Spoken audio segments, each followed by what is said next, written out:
బంగారాలు, welcome back to my channel భవిష్య ముచ్చట్లు. ఈ రోజు అయితే మా అక్క పెళ్లికి మేమందరం ఇంట్లో బయలుదేరిపోతున్నాము. నేనైతే కాలేజ్ నుంచి వచ్చేసాను, చపాతీ కూడా తెచ్చుకున్నాను తినడానికి. ఇంకా లగేజ్ అయితే అమ్మ ప్యాక్ చేస్తూ ఉంది.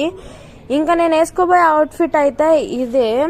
నేనైతే చాలా ఎక్సైటెడ్ గా ఉన్నాను. చాలా డేస్ తర్వాత అయితే మా ఫ్యామిలీ మొత్తం మీట్ అవబోతుంది. ఇంకా హంగామా ఎలా ఉంటుంది అంతా చూసేయండి. నేను ఇంకా యూనిఫామ్ లోనే ఉన్నాను కాబట్టి ఇంకా నేను రెడీ అయితే 11కి 12కి అలా బయలుదేరిపోతామన్నమాట.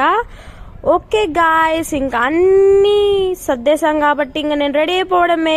డ్రెస్ అయితే చేంజ్ చేసేద్దాం. నేనైతే నా డ్రెస్ అయితే చేంజ్ చేసేసాను. ఇంకా ఇంట్లో అందరూ బట్టలు సర్దుతూ ఉన్నారు. నాన్న కూడా వచ్చేసారనమాట. నాన్న అయితే తన బట్టలు సర్దేశాడు. ఇంకా మా అందరి లగేజ్ అయితే చూసేయండి ఎన్ని ఉన్నాయో. మా ఇంట్లో దేని విషయంలో తగ్గుదాం కానీ బట్టల విషయంలో మాత్రం తగ్గేదేలే. ఇంకా టైం 3:30 అయ్యేసరికి ఆటో ఆయన కోసం వెయిట్ చేస్తున్నాం. అమ్మమ్మ అయితే సూట్ కేసు పైన కూర్చునేసింది ఉండలేక. చాలాసేపు అలాగే కూర్చుంది. ఆటో అయితే లేటు. అప్పుడే తలుచుకుంటూ ఉన్నాం. అప్పుడే వచ్చాడు ఆటో అన్న, నేనున్నాను అంటూ. వచ్చాడయ్యో సామి, నింగి సుక్కల్లో పడగొట్టింది భూమి, ఓ తెచ్చాడయ్యో సామి అంటూ గబగబా లగేజ్ అయితే లోపల పెట్టేశాము. అయితే చూస్తా ఉంది ఆటో ఆడ వెళ్ళిపోతాడు మళ్ళీ తిరుక్కొని అని చెప్పి. దొరికింది ఆలస్యం. అమ్మమ్మనైతే ఎక్కిచ్చేసి మేము గబగబా లగేజ్ సర్దేసి మేము కూర్చునేసాం ఆటోలో. పాప మా ఆటో అన్న మా లగేజ్ చూసి ఏందిరా అయ్యా ఇదే ఏం చేస్తున్నా అన్నట్టు చూసాడు. మా లగేజ్ చూసి ఎవరైనా షాక్ అవ్వాల్సిందే. మనుషుల కన్నా గుడలే ఎక్కువ ఉంటాయి. దీంట్లో కూడా ఇలాగే ఉంటాయి. కామెంట్ చేసేయండి. నాకైతే 3కి ఆ టైంలో లేపేసరికి ఇంకా నిద్రమత అయితే వదలలేదు. ఇంకా అన్నమయ్య సర్కిల్ కూడా దాటేశాము. అలా వెంకటేశ్వర స్వామి గుడిని కూడా చూసుకుంటూ దండం పెట్టుకుని అయితే దాటేశాము auto. Nellore RTC bus stand కి అయితే వచ్చేసాము. ఇంకా అమ్మ అయితే ఒక సూట్ కేసు తీసుకెళ్లిపోతుంది. నేనైతే ఒక బ్యాగ్ తగిలించుకున్నాను. ఆర్టీసీ బస్ స్టాండ్ కి వచ్చేసరికి 5 అయింది. ఇక్కడికి వచ్చాక తెలిసింది 7:30 కంట ఫ్రీ బస్సు.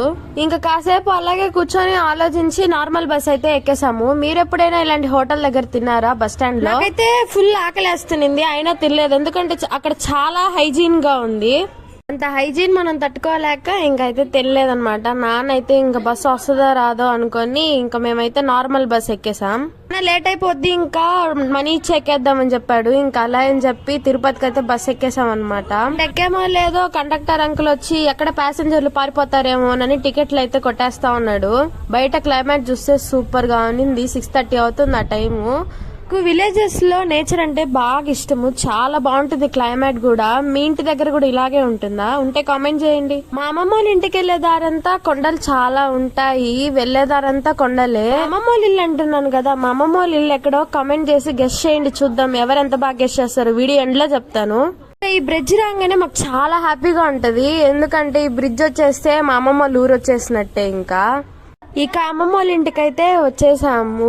పెదమ్మ అక్క వాళ్ళు ఉన్నారనమాట. చిన్నాడైతే నిద్రపోతూ ఉన్నాడు. ఇంకా లేపొద్దని చెప్పి నేనైతే చాలా అలసిపోయాను. స్నానం చేయాలి. ఇంకా మా ఇంటి పెళ్లి వీడియోస్ ఎన్నో రాబోతున్నాయి. దానికోసం సబ్స్క్రైబ్ చేసి కామెంట్ చేయండి. ఇక మా ఇంట్లో ఎవరెవరిని ప్రాంక్ చేయాలి, ఇంకేం ఫన్నీ వీడియోస్ రాబోతున్నాయి, డాన్స్ వీడియోస్, మా ఇంట్లో పెళ్లి ఎలా పోతుంది, ఇవన్నీ తెలుసుకోవాలంటే సబ్స్క్రైబ్ ఫర్ మోర్ వీడియోస్.